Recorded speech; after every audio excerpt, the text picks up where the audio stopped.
Recognizing the sign of a heart attack can mean the difference between life and death. In most cases, there are warning signs before a major event, but doctors caution that women may be slower to make the connection because they feel things a little differently. Here's this week's Positively Healthy.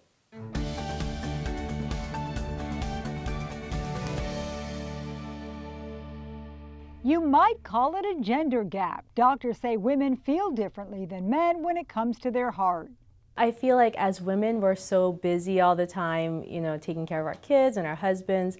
We're not really in tune to our bodies. Board-certified cardiologist Sarah DeLeon Manson aims to educate women on the warning signs, ones particular to their sex.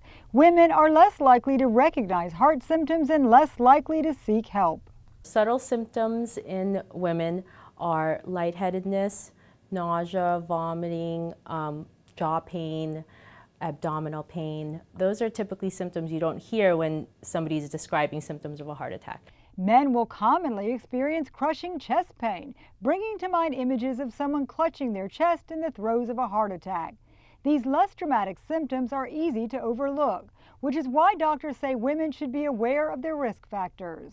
They include family history of cardiovascular disease, smoking, diabetes, being overweight or inactive.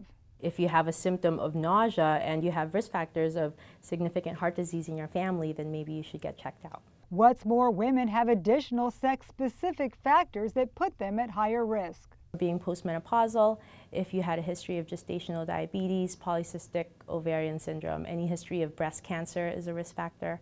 Failing to heed the warning signs could be costly. Cardiovascular diseases and stroke cause 1 in 3 women's deaths each year.